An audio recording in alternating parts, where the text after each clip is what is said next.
we'll start with our air and electrical lines going from the trailer, or from the tractor to the trailer. I don't have them hooked up right now because I just hooked back up and I'm going to disconnect right away. But you just want to inspect them from start to finish. The air lines are not crack, damaged, broken, they're not chafing, and there's no leaks. The connections from the truck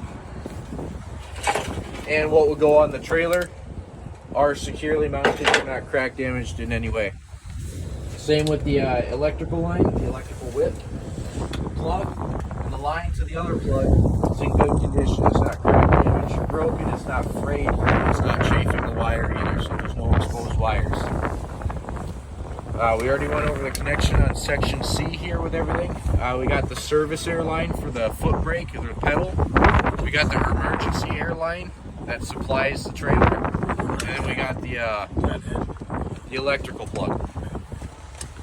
So that's what's kind of out of the way there.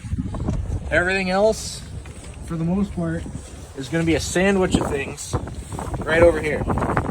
So I like to work from top to bottom. You can work bottom to top. You can work middle to everywhere in between. The only thing that matters is getting everything. So at the top we got the apron. The apron is the solid metal plate on the trailer. The apron's properly mounted and secured. It's not cracked, damaged, or broken. There's no illegal welds. And then the gap between the apron and the fifth wheel. How much of a gap should we have? None. No gap. So we don't have any gap. That's good. Inside we have the kingpin. The kingpin is the little pin that comes down off of the apron on the trailer and actually locks into the fifth wheel. The kingpin is properly mounted and secured. It's not cracked, damaged, bent, or broken. If it's bent, it's a bad day. The fifth wheel skid plate, that's what connects to the apron. The fifth wheel skid plate is properly mounted and secured. It's not cracked, damaged, or broken, and it is properly greased. Went over a little bit earlier why we want it properly greased. It makes a nice smooth turn, because otherwise it's metal on metal. Inside we have the locking jaws. Locking jaws are securely mounted, or properly mounted and secured, not cracked, damaged, bent, or broken. You really don't want that to be broken. That's what actually keeps the kingpin held in place inside the fifth wheel.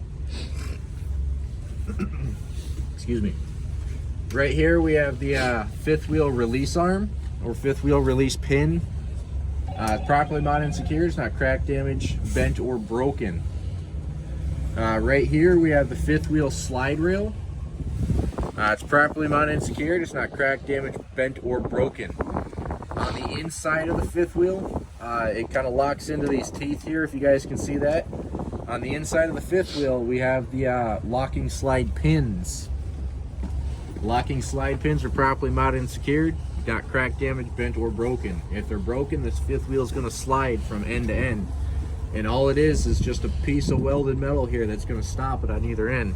So if you get to banging it too hard, either it's broken or you're sliding the fifth wheel, you're going to damage some parts. And you can see there's not really anything behind it. So if it's broken, it's coming right off. It'll still be connected to the trailer, but you won't be connected to the trailer. We got the locking pins in here. Then we've got our platform. Our platform is the whole thing that the fifth wheel actually sits on. It's what's connected to the frame. The platform is properly mounted and secured. It's not cracked, damaged, bent, or broken.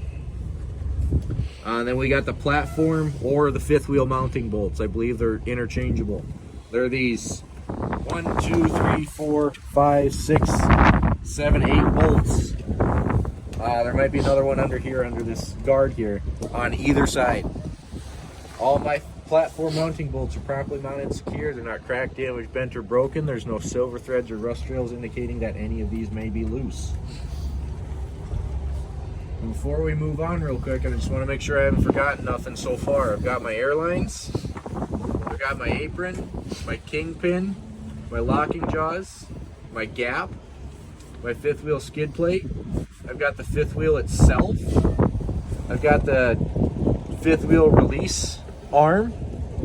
I've got the slide rail, the locking slide pins, which these are really the same, go hand in hand in the same piece. So you kind of mention those together. Then I've got my platform and my platform mounting bolts. The last thing I have is my gap, or my clearance, between my mud flap and my landing gear.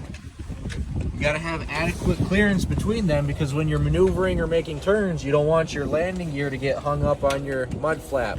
You're gonna start damaging pieces and parts, and we don't want that. Downtime's not good. Any questions there on coupling? Pretty easy. Everything's kind of a sandwich. You get one thing here on one end and one thing here way on the other. Start here, work to the sandwich of stuff, on out. So I kind of think of it as like a Z pattern, where I come over, down, and out. You can work at it however you want, though, as long as you don't forget nothing. Always remember, that's what's important. However you learn best is the right way. Yes. You said you had 2 gears. Is there a button to